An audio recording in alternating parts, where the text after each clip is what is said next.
Les élèves sont appelés à la barre d'une certaine manière. Qu'est-ce qu'on dit des élèves Valtteri Bottas et de l'élève aussi également Zhou Guanyu dans cette saison 2023 de Formule 1, cette mi-saison 2023 de Formule 1? Et bah je vous cache pas que, pour moi je vais être très honnête par rapport à Alfa Romeo dans la globalité, j'ai presque envie de dire une chose, ils ont roulé cette année? Ils étaient là? Parce que moi personnellement je les ai pas vus Alfa Romeo on est d'accord Baby Chauve Bah, faut croire en tout cas que selon les classements que j'ai sous les yeux, ils ont roulé. Ouais, oui. Alors je sais pas quand, comment, pourquoi, ils ont roulé, on les a vus effectivement en piste. La moitié de saison est beaucoup plus compliquée que celle de l'année dernière. Il y a je crois 40 points de moins, je crois. Je dis pas de bêtises, le chat corrigera, mais de marquer.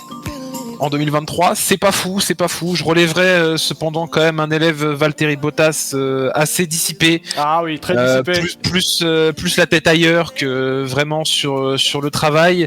Et du coup, forcément, ça déteint un petit peu sur son camarade de classe, Zhou Guanyu, qui est juste à côté de lui en cours. Et on sent que forcément, Zhou empathie un petit peu de cette situation de son camarade. De ses chamailleries, tout ça, de Valtteri, c'est compliqué. Sacré Zhou Guanyu et sacré Valtteri Bottas, mais c'est vrai que Valtteri a su montrer son sérieux pour cette première partie de saison, malheureusement, il est trop effacé par rapport aux autres élèves, et c'est peut-être la meilleure, je pense, explication par rapport à la situation de Valtteri Bottas. C'est vrai que là, Alfa Romeo, cette saison... Je sais que en fait aujourd'hui Alfa Romeo est dans une période de transition. Baby Chum, ça on est dans une l'écurie Sauber dans la globalité. On va dire Sauber au lieu d'Alfa Romeo maintenant presque aujourd'hui. Mais c'est vrai que ils sont dans une période de transition, mais une période de transition où littéralement il se passe rien. Mais absolument rien, il n'y a pas de... en fait, il n'y a pas de résultat, mis à part, alors, à l'exception, on va être très honnête, à l'exception de la Hongrie, la séance de qualification qui a été excellente et même étonnante, on va se le dire comme ça pour Alfa Romeo, mais sinon, Alfa Romeo, c'est trop compliqué. Vraiment, Alfa Romeo, dans cette 2023, Alfa Romeo, c'est acte de présence. Littéralement, acte de présence. Il n'y a pas d'autre terme là-dessus. Oui, il y a, franchement, la seule fois, vraiment, on va être très honnête, la seule fois où on voit Alfa Romeo cette saison en image, à l'image, quand même, à la télé, ou voilà, c'est quand on entend, ou on voit, abandon d'Alfa Romeo, Bottas qui a cassé son moteur, il s'arrête sur le bas-côté. C'est la seule fois où on voit Alfa Romeo à l'image, littéralement. Alors que la voiture elle est belle et tout, mais c'est juste que là Alfa Romeo, c'est juste acte de présence, et encore l'acte de présence, on le voit pas.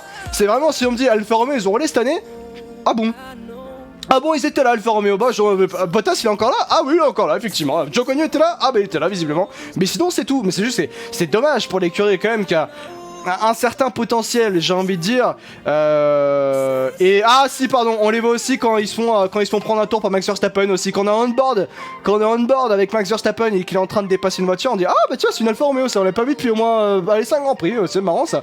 Tu vois, c'est tout, juste ça. Oui, surtout qu'au début de saison, on avait peur de confondre les Ferrari et les Alfa Romeo à l'image. Au final, on n'a pas trop, ça va, pas trop de problèmes par rapport à ça. Donc, c'est juste ça. Mais sinon voilà, mais c'est un petit peu dommage. C'est juste que là, Alfa Romeo, l'écurie Alfa Romeo, qui est en réalité Sauber aujourd'hui, puisqu'Alfa Romeo va partir à la fin de cette saison 2023 de Formule 1, elle est dans une période de transition avec l'arrivée dans le capital de l'écurie de la structure d'Audi qui rentrera en Formule 1 en 2026.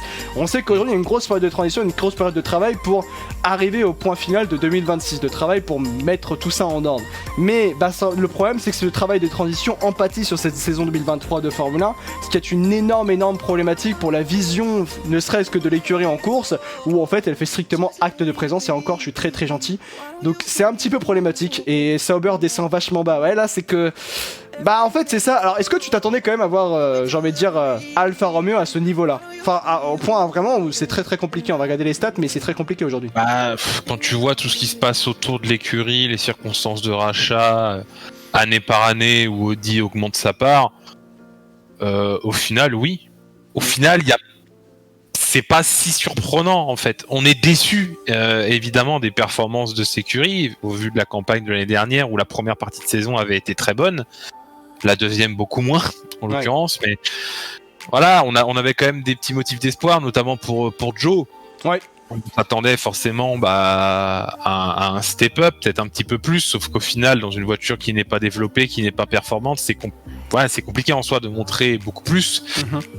Donc il marque 4 points, alors 4 points sur 9 certes, hein, Oui, bien sûr. Il n'y a pas non plus beaucoup de points pour Alpha à mi-saison, mais au vu de la situation et de ce qui va se passer en 2026, on va dire que c'était une transition plus ou moins logique.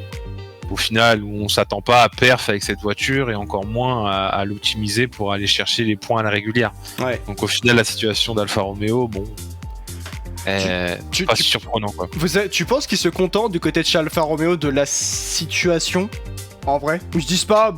Alors Alpha. Sache que c'est vraiment. En fait, sache que c'est une vraie question que je me pose, c'est que est-ce que du côté de chez Alfa Romeo, on se dit pas juste, c'est tout, on reste comme ça, et on attend juste l'arrivée d'Audi en 2026. De toute façon, Alpha se casse. Oui, dans tous les cas, c'est qu'un naming, donc dans tous les cas, eux ils s'en foutent. Ils vont voir ailleurs l'année prochaine. Ça parlait de la structure de Sauber, on va dire ça comme ça. Mais après voilà, Sauber en soi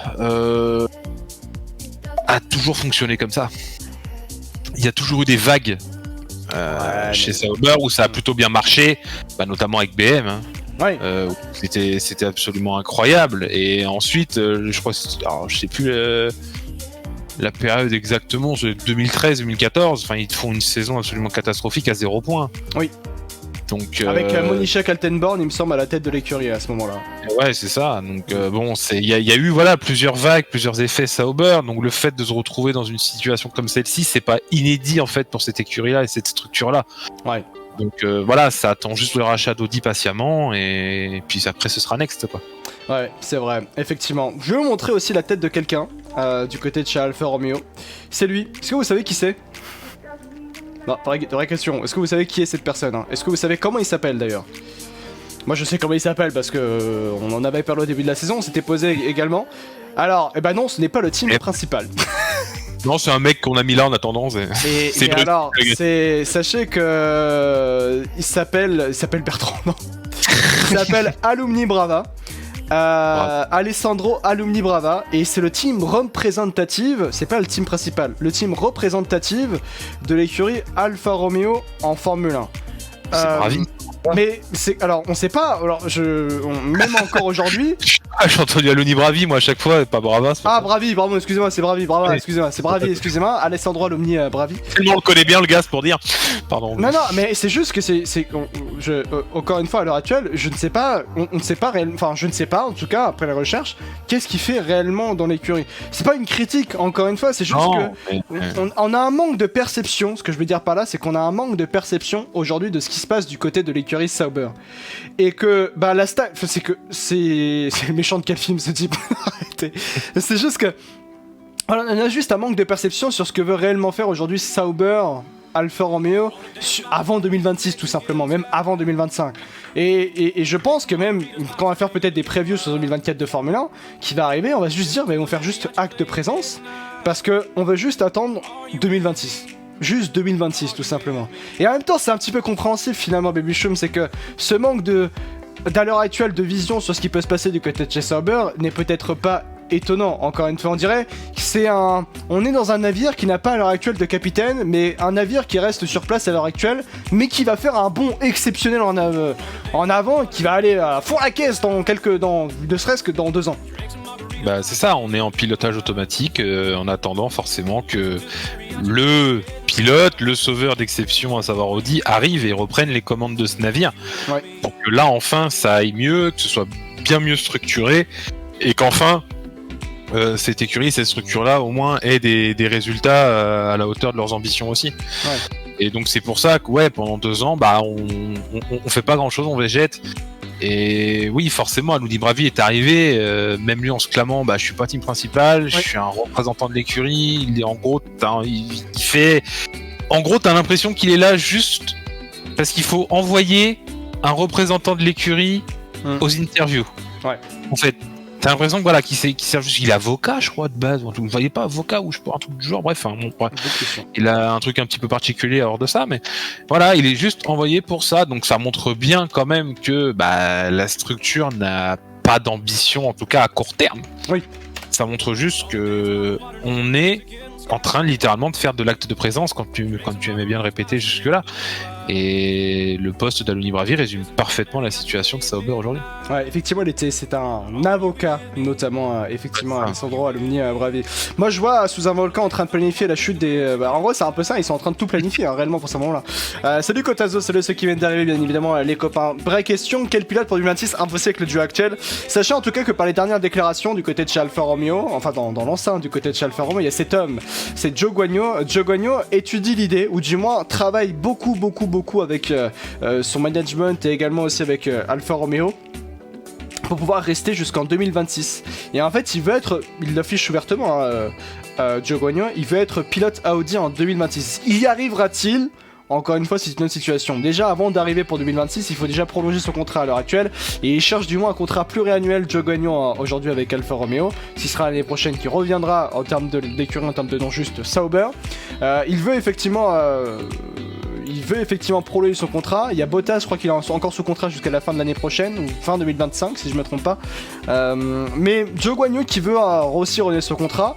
Il y a aussi cette situation là aussi dans l'écurie, dans la globalité à voir dans la deuxième partie de saison, c'est la situation contractuelle, parce que Zhou Guanyu, à l'heure actuelle, c'est pas assuré qu'il reste, même si semblerait-il, selon ses dires, l'écurie semble être plutôt content de son travail. Et après, on va être très honnête par rapport à... On va arriver aux notes des pilotes juste après.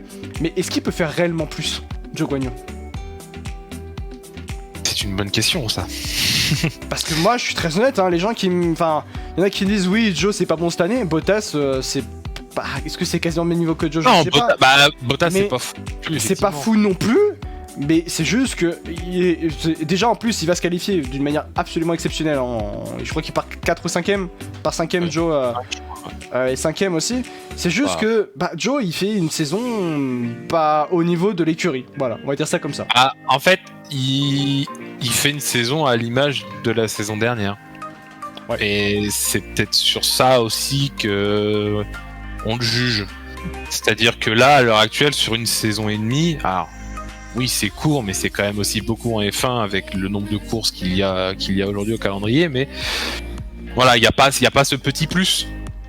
Au final, peut-être qu'on attend de la part de Joe, pas forcément de marquer des points à chaque course. Encore une fois, la voiture n'en est pas capable. Ouais. On a bien vu un nombre incalculable de courses où ça finissait 19-20, c'était au fond du peloton, tout ce que tu veux.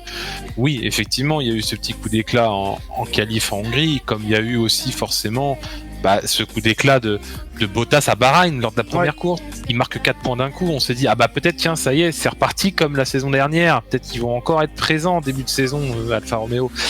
Et au final, pas du tout. Alors maintenant, est-ce que c'est la performance de l'Alfa Romeo qui fait qu'on ne peut pas voir non plus Joe progresser réellement? Ou alors, est-ce que c'est Joe qui n'arrive pas non plus peut-être à faire surperformer cet Alfa Romeo pour qu'on le voit un petit peu plus? Ouais, c'est vrai. Tu sais que Zolderis qui dit Tsunoda il aura fallu 3 ans pour peut-être être mature. Peut-être que ça rentre aussi en compte pour Zhou Guanyu, mais c'est juste que là Zhou Guanyu n'était pas dans une situation extrêmement simple. La vraie question c'est que si Théo gagne la F2, que va faire Alfa Romeo avec Théo? Pour moi il serait plus intéressant qu'un Joe. Je peux comprendre aussi effectivement. P5 en Hongrie au départ effectivement Zhou Guanyu, que tu as bien raison de Zhou Guanyu, Noc Sucre par rapport à Zhou Guanyu, effectivement tu as bien raison de le notifier, c'est vrai. Moi au final je pense qu'il serait même plus utile qu'un Bottas. Au final, parce que quand tu vois la situation de l'écurie, qu'est-ce qu'elle va être pendant 2 ans, où il n'y aura aucune attente, aucune obligation de résultat ou ce genre de choses, tu te dis pourquoi pas tenter pour cher dans cette situation-là, où on sera peut-être... c'est qu'on va dire, mais peut-être un peu plus clément avec lui sur ses performances, où on sera conscient dans l'écurie dans laquelle il est, les objectifs de cette écurie, et donc peut-être qu'on en attendra peut-être pas non plus des milliers et des cents de la part de Théo. Donc peut-être qu'un line-up Théo Joe, ça pourrait peut-être le faire. Ouais. Mais ça encore, j'ai envie de te dire, on en est loin finalement, parce qu'on sait pas ce que va donner Bottas. Là, quand tu le vois récemment, il fait plus le show, forcément hors des circuits que sur le circuit. Là, le mec est très heureux, hein, bien sûr. Voilà, c'est un beauf, hein, c'est un beauf assumé. On aime ça, moi j'adore, hein, je suis beauf moi-même. On est tous beaufs, mais voilà, moi j'adore, il me fait beaucoup rire. Mais voilà, tu sens qu'il est beaucoup plus proche de la fin, qu'il est beaucoup moins sérieux, on va dire, dans le monde de la F1 comme il avait pu être avant, ce qui est normal aussi forcément avec l'âge et voilà la fin de carrière qui arrive. Mais je me dis que je pense que maintenant tu peux plus te passer d'un Bottas au vu de ce que Sauber va faire pendant 2 ans. Tiens, d'ailleurs aussi comptablement parlant, il est bon de se rappeler que Bottas a 5 points et Joe n'a seulement aussi qu'un point, et n'est seulement qu'un point derrière Valtteri Bottas, hein, donc Comptablement parlant, c'est très très intéressant. On va aussi vérifier en head-to-head aussi également, savoir aussi qu'est-ce qu'ils ont pu donner aussi en bataille. Et bien sachez qu'en qualification, Bottas a battu plus de fois Joe que Joe a battu Bottas en qualification. Et en course aussi également, du côté de chez Alfa Romeo, en course également, Bottas a battu plus de fois Joe que Joe a battu Valtteri Bottas. Il y a 8-4 dans la globalité sur ses premières courses de la saison. Il est l'heure de mettre les notes du coup pour l'élève Joe et l'élève Bottas. Bottas sur 10, tu lui mettrais combien? Le chat aussi, n'hésitez pas. Voilà, là on commence à arriver, ça y est, dans la tranche où bon, c'est compliqué de noter les pilotes. Ouais. En bas de classement comme ça, que tu vois pas des masses.